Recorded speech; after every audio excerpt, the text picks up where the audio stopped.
Selamat datang di channel Melihat Suara. Bagaimana kabar sahabat semuanya? Semoga sehat dan selalu dilimpahkan rezekinya.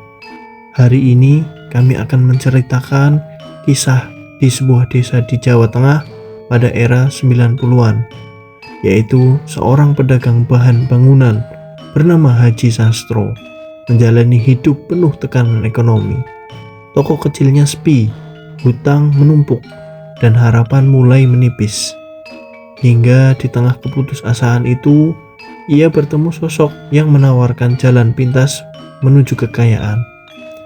Keputusan sederhana itu perlahan mengubah seluruh hidupnya. Usahanya mulai berkembang secara pesat, tetapi di balik itu muncul kejadian aneh yang tidak bisa dijelaskan secara logika. Suara, bayangan, dan kehilangan-kehilangan mulai terjadi di sekitarnya. Cerita ini mengungkapkan bagaimana ambisi dan keputusasaan itu dapat membawa seseorang melewati batas yang tidak seharusnya dilalui, hingga mengubah hidupnya menjadi sesuatu yang tidak pernah ia bayangkan sebelumnya. Bagaimana kisahnya? Tonton dan simak cerita ini dalam video berikut ini. Di sebuah desa di wilayah Klaten pada awal tahun 1990-an, hidup seorang pria bernama Haji Sastro. Ia dikenal sebagai pemilik toko bahan bangunan kecil yang berdiri di pinggir jalan desa. Lokasinya sederhana, lantai tanah yang mulai mengeras, rak kayu tua, dan papan nama yang warnanya sudah mulai pudar dimakan panas dan hujan. Tidak ada yang istimewa dari tempat itu, kecuali harapan kecil yang setiap hari terus dipertahankan oleh pemiliknya. Haji Sastro bukan orang baru dalam usaha ini. Ia sudah bertahun-tahun membuka toko dengan harapan bisa membangun kehidupan yang lebih baik untuk keluarganya. Setiap pagi, ia datang lebih awal dari orang lain. Ia menyapu halaman toko yang berdebu, membuka gembok besi yang sudah berkarat, lalu menata kembali semen-semen, bata merah, paku, dan besi yang tersusun seadanya. Semua ia lakukan sendiri bersama istrinya, yaitu Bu Sarni, yang setia membantu meski tubuhnya sering lelah. Namun kondisi usaha mereka tidak pernah benar-benar stabil. Pembeli datang tidak menentu, kadang 1-2 orang dalam sehari, kadang tidak ada sama sekali. Utang menjadi bagian dari kehidupan mereka. Di dalam toko, Haji Sastro menyimpan sebuah buku catatan yang tebal yang sudah kusam. Di dalamnya tercatat daftar hutang kepada pemasok material yang semakin hari semakin panjang. Di rumah, keadaan tidak lebih baik. Rumah mereka sederhana, berdinding semen tanpa cat yang layak. Anak mereka masih sekolah dan membutuhkan biaya rutin.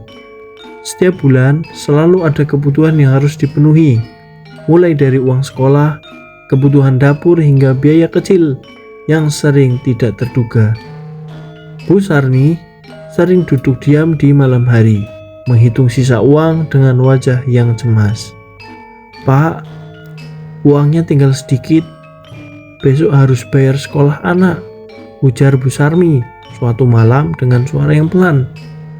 Haji Sastro hanya terdiam. Ia tidak marah, tidak juga membantah. Ia hanya menarik nafas panjang dan menatap lantai rumahnya yang retak. Dan ia tahu istrinya pun tidak bersalah. Keadaan memang sedang sulit. "Nanti Bapak carikan jalan ya," jawabnya singkat, meski dalam hatinya ia sendiri tidak yakin. Hari-hari berikutnya berjalan dengan pola yang sama. Beberapa pemasok mulai kehilangan kesabaran. Mereka datang langsung ke toko dengan wajah serius. Nada bicara mereka yang tidak lagi ramah seperti dulu kala. "Pak Sastro, ini sudah lewat jatuh tempo. Saya juga dikejar bos," ujar salah satu pemasok suatu siang. Haji Sastro mengangguk pelan. ia tidak berani membantah. "Iya, Pak, mohon sabar sedikit lagi," jawab Pak Haji Sastro. Malam-malamnya kini sering diisi dengan duduk sendirian di teras rumah. Ia menatap langit tanpa bintang, suara jangkrik terdengar jelas di sekelilingnya, menambah kesan sepi yang sangat mendalam. "Apa memang rezeki saya hanya sampai di sini ya?" gumamnya pelan. Pertanyaan itu mulai sering muncul dalam pikirannya. Perlahan berubah menjadi rasa lelah yang mendalam. Bukan hanya lelah secara fisik, tetapi juga mental. Ia mulai merasa bahwa kerja keras tidak lagi cukup untuk mengubah keadaan. Di tengah tekanan itu muncul perubahan-perubahan kecil dalam cara berpikirnya. Ia mulai memperhatikan orang-orang di sekitarnya yang dulu hidup sederhana, namun kini tiba-tiba berubah. Ada yang usahanya berkembang pesat, ada yang tiba-tiba memiliki rumah baru, kendaraan baru, dan kehidupan yang jauh lebih baik daripada dirinya. Dulu sama-sama susah, sekarang kenapa mereka bisa maju ya? Pikirnya dalam hati. Rasa penasaran itu perlahan berubah menjadi kegelisahan. Ia mulai membandingkan dirinya dengan orang lain. Ia mulai merasa tertinggal. Dan dari rasa itu muncul satu hal baru dalam dirinya. Keinginan untuk mencari cara lain di luar kerja keras yang biasa ia lakukan. Pada suatu sore, saat matahari mulai turun dan toko hampir sepi, seorang pria datang. Ia adalah Pak Darno, teman lama Haji Sastro yang sudah lama tidak bertemu. Kehadirannya terasa biasa pada awal, tetapi percakapannya yang terjadi kemudian mulai membuka arah baru dalam hidup Haji Sastro. Dan tanpa ia sadari, pertemuan itu menjadi titik awal dari perubahan besar yang akan menggeser seluruh jalan hidupnya. Pada hari itu berjalan seperti biasa di toko bahan bangunan milik Haji Pak Sastro. Namun pada saat itu ada hal yang berbeda. Sejak pertemuannya dengan Pak Darno beberapa hari sebelumnya, pikirannya mulai tidak tenang. Pak Darno tidak datang dengan penjelasan panjang. Ia hanya menyampaikan suatu hal yang terus ia ingat, yaitu ada acara cepat untuk membuat usaha berkembang tanpa harus menunggu bertahun-tahun.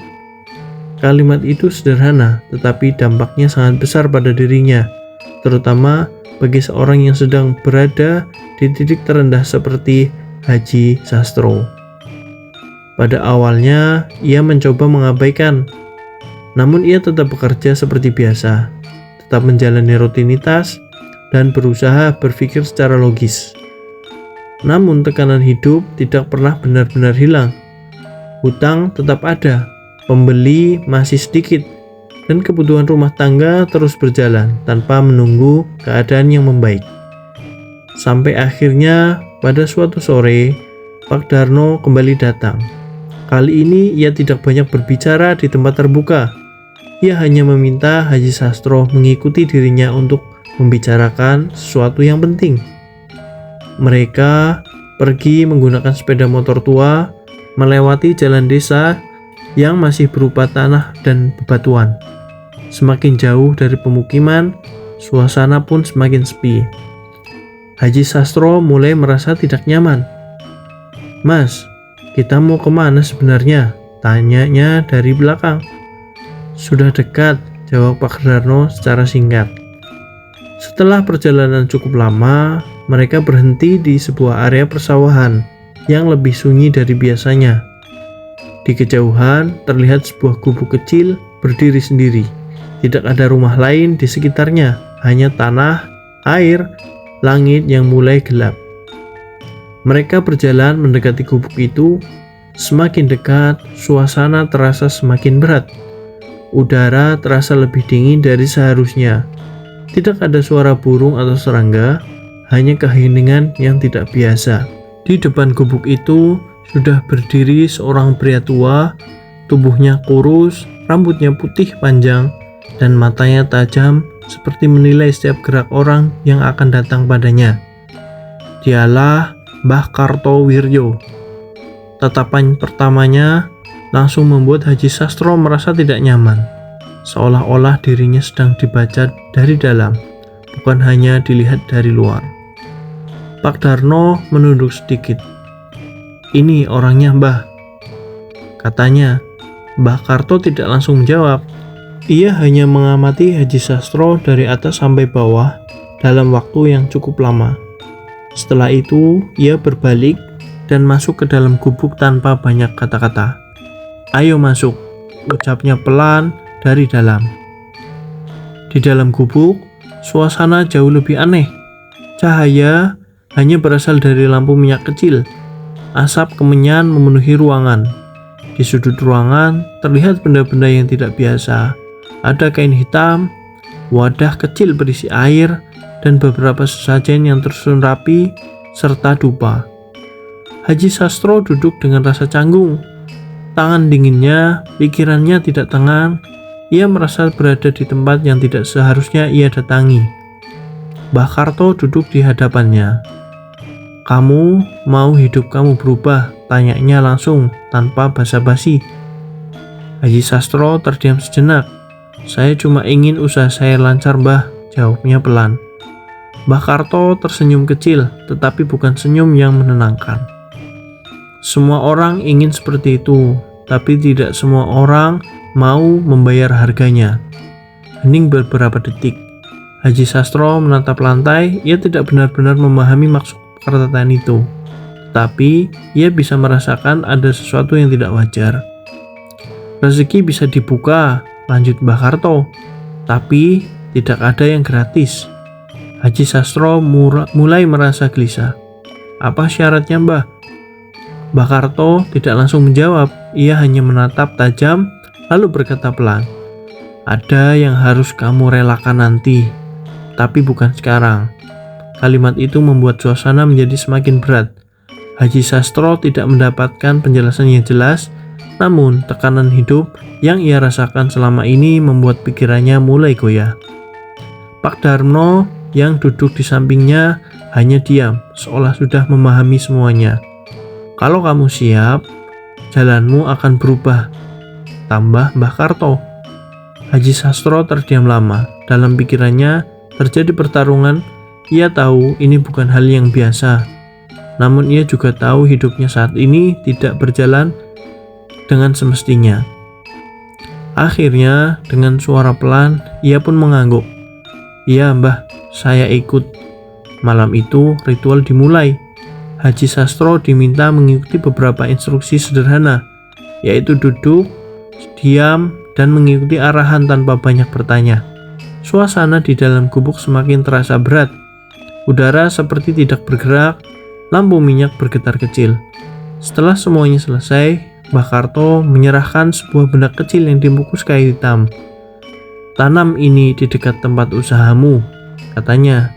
Haji Sastro menerima benda itu tanpa banyak bertanya. Tangannya mulai bergetar.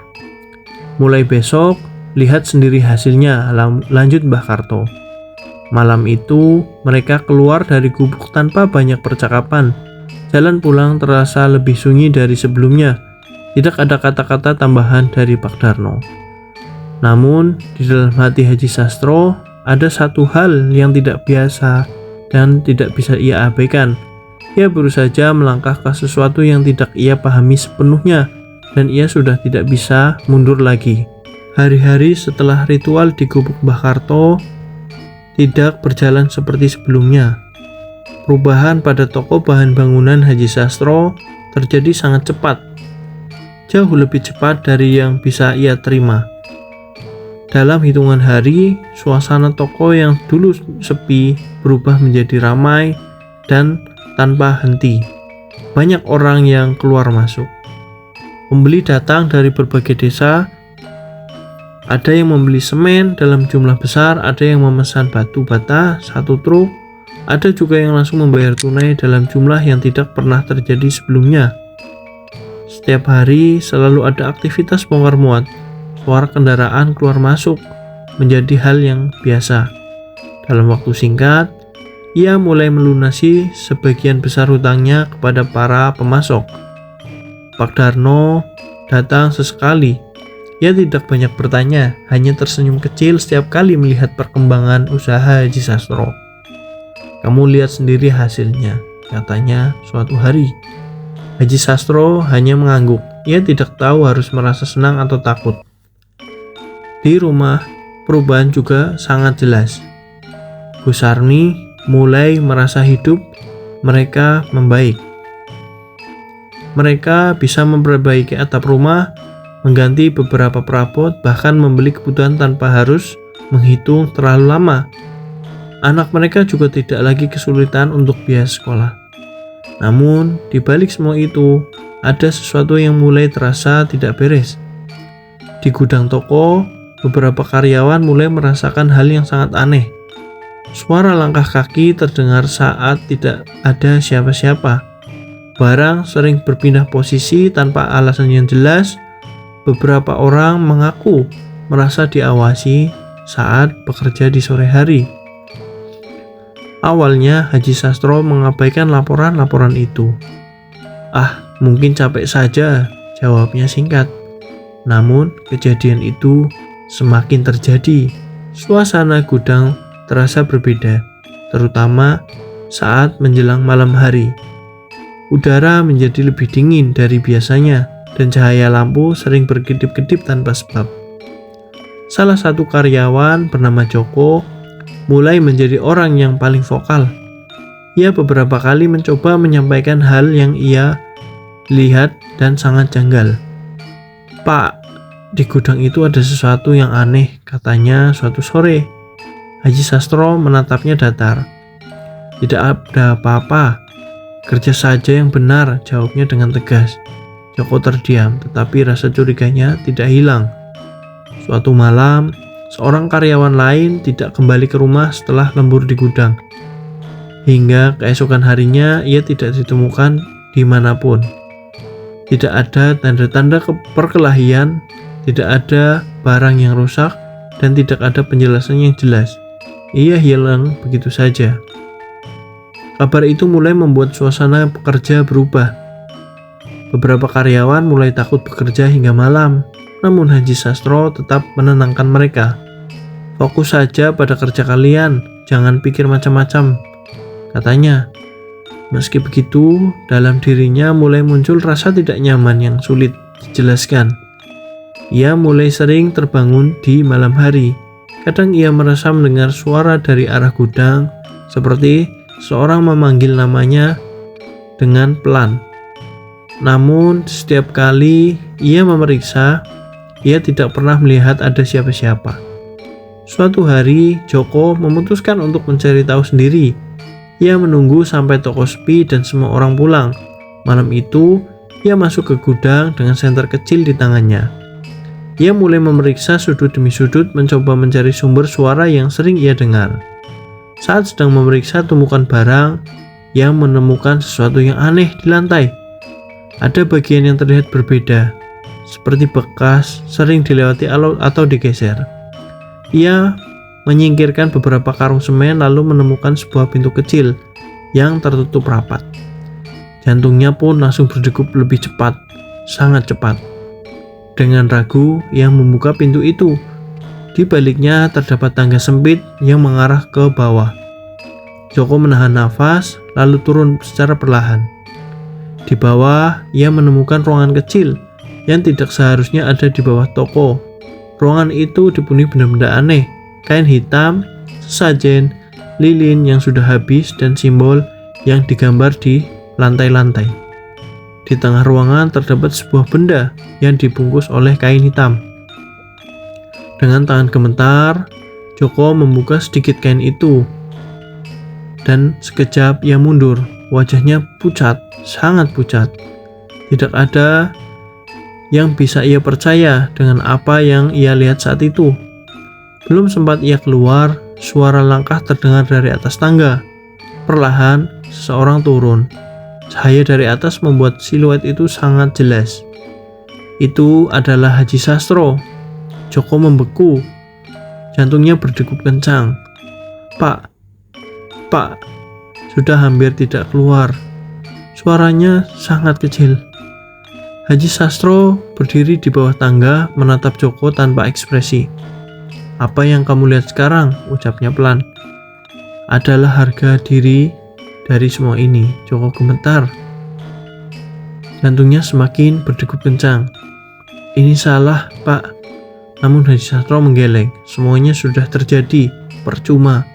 Dalam sekejap, Joko menyadari bahwa semua kejadian selama ini bukan kebetulan. Hilangnya karyawan sebelumnya, suara di gudang, dan perubahan drastis usaha semuanya adalah hubungan dari semua ini.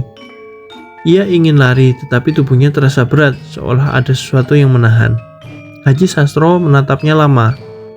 "Kalau kamu tahu terlalu banyak, kamu tidak akan bisa pulang seperti biasa," ucapnya pelan. Setelah Joko mengetahui isi ruangan bawah tanah itu, hidupnya berubah total. Ia tidak lagi melihat toko itu sebagai tempat kerja. Setiap sudut terasa seperti menyimpan sesuatu yang hidup, sesuatu yang mengamati tanpa suara. Malam itu, Joko berhasil keluar dari gudang. Ia berlari tanpa menoleh, melewati jalan desa yang gelap, hingga sampai di rumahnya dengan nafas yang terputus-putus dan jantung yang berdegup sangat kencang. Tangannya masih bergemetar, kakinya pun masih getar. Pikirannya tidak bisa berhenti mengulang apa yang ia lihat. Kain hitam, sesajen, dan benda-benda yang aneh di ruangan itu. Ia tidak bisa tidur semalaman. Hingga pagi harinya, Joko memutuskan untuk melapor ke pihak desa. Ia menemui perangkat desa dan menceritakan semuanya, namun respon yang ia terima tidak seperti yang ia harapkan. "Jangan macam-macam dengan Haji Sastro," kata salah satu perangkat desa dengan nada datar. Joko terdiam. "Tapi saya lihat sendiri, Pak," katanya mencoba meyakinkan. Orang itu hanya menghela napas. "Kamu anak baru, jangan ikut urusan orang sebesar dia di sini." Joko mulai sadar ada sesuatu yang tidak beres. Bukan hanya di toko itu, tetapi juga di sekitar desa. Semua orang seperti tahu sesuatu tetapi memilih untuk diam. Malam itu, Joko tetap kembali ke rumah dengan perasaan yang tidak tenang. Saat ia berjalan melewati jalan sepi, ia merasa seperti diikuti. Setiap kali ia menoleh, tidak ada siapa-siapa, namun suara langkah tetap terdengar di belakangnya. Tok, tok, tok, tok. Suara itu seperti mengikuti ritme langkahnya sendiri. Ia mempercepat jalan, namun suara itu tetap ada. Semakin lama, semakin dekat. Hingga saat sampai di depan rumah, Joko langsung menutup pintu dan menguncinya rapat-rapat. Ia duduk terdiam di lantai, mencoba menenangkan diri. Tapi dari luar terdengar suara pelan seperti seseorang berdiri tepat di depan pintu. Tidak ada kutukan lagi, hanya diam, dan itu lebih menakutkan. Di sisi lain, di toko Haji Sastro, keadaan tetap berjalan seperti biasa. Aktivitas tetap ramai, uang tetap mengalir, namun Haji Sastro mulai berubah. Ia lebih sering diam, tidak lagi banyak berbicara, dan jarang keluar dari ruangannya. Pak Darno datang pada malam itu. "Sudah waktunya kamu rapikan semuanya," katanya pelan. Haji Sastro menatapnya. "Masih ada yang belum selesai," jawabnya. Pak Darno menggeleng. Kalau dibiarkan, semuanya bisa lepas kendali. Malam itu menjadi malam terakhir Joko terlihat. Pagi harinya, toko tetap buka seperti biasa, namun Joko tidak lagi datang untuk bekerja. Tidak ada kabar, tidak ada jejak seperti karyawan sebelumnya yang menghilang begitu saja. Kabar itu tidak membuat heboh lama. Orang desa sudah mulai terbiasa dengan hal-hal aneh di sekitar toko Haji Sastro. Mereka memilih untuk diam. Waktu berjalan, toko semakin besar, semakin ramai, namun di balik kesuksesan itu, suasana di dalamnya semakin menegangkan. Haji Sastro kini sering duduk sendirian di dalam gudang bawah tanah. Ia tidak lagi menolak kenyataan, ia hanya menjalani. Namun setiap malam, suara itu semakin jelas.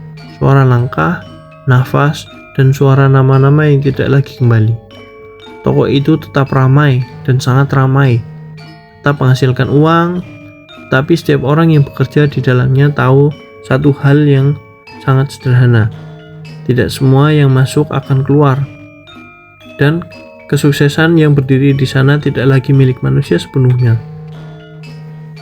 Cerita ini menunjukkan bahwa tekanan ekonomi dapat mendorong seseorang mengambil keputusan yang tidak rasional. Keinginan untuk cepat berhasil tanpa proses sering membuka jalan pada risiko yang lebih besar.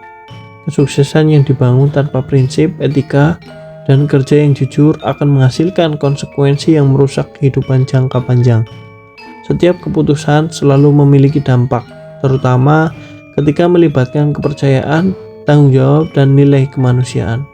Rasa putus asa bukan alasan untuk mengabaikan batas moral. Kehidupan yang stabil hanya dapat dibangun melalui suasana yang konsisten, usaha yang konsisten, transparan, dan bertanggung jawab. Jalan pintas mungkin terlihat menguntungkan, tapi selalu membawa harga yang harus dibayar pada akhirnya dan berisiko sangat besar kepada dirinya bahkan orang lain. Terima kasih.